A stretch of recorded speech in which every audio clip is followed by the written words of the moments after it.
Assalamualaikum warahmatullahi wabarakatuh. Perkenalkan, nama saya Febrianti, mahasiswa program studi akuntansi syariah 1.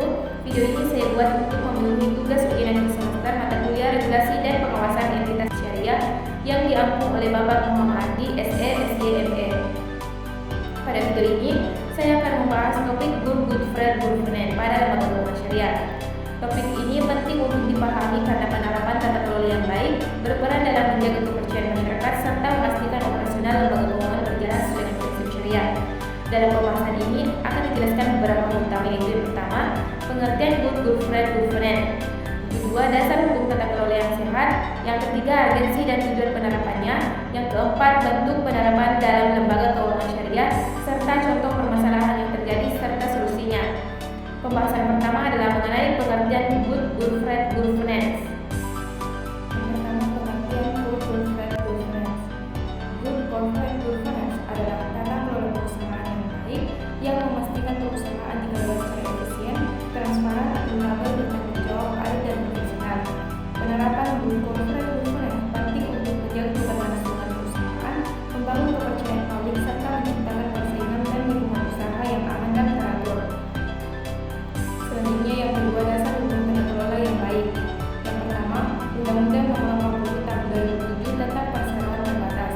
Undang-undang ini menjadi dasar utama bagi perusahaan dalam menerapkan tata kelola yang baik.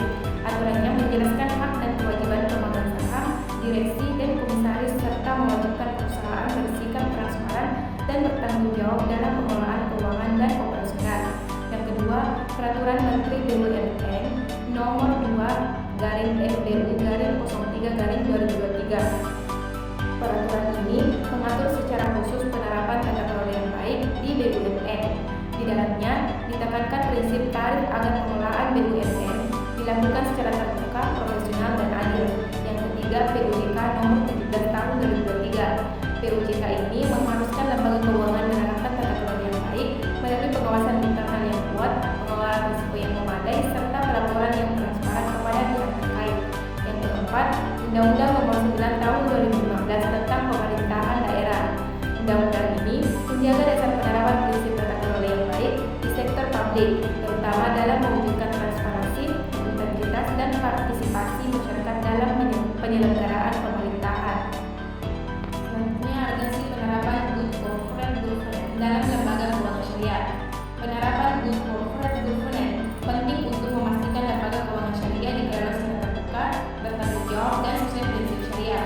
Good Corporate Governance membantu pengawasan kegiatan usaha, mencegah penyimpangan, serta mengelola risiko dengan baik melalui peran dewan pengawas syariah. Dengan tata kelola yang baik, kepercayaan masyarakat meningkat dan lembaga keuangan syariah dapat beroperasi secara berkelanjutan. Selanjutnya, tujuan penerapan Good Corporate Governance pada lembaga keuangan syariah.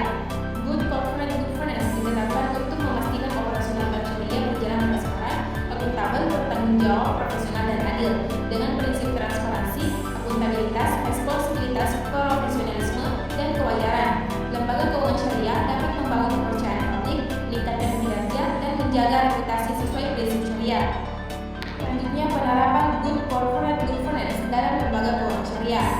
Penerapan Good Corporate Governance sangat penting bagi lembaga keuangan syariah karena membantu menjalankan kegiatan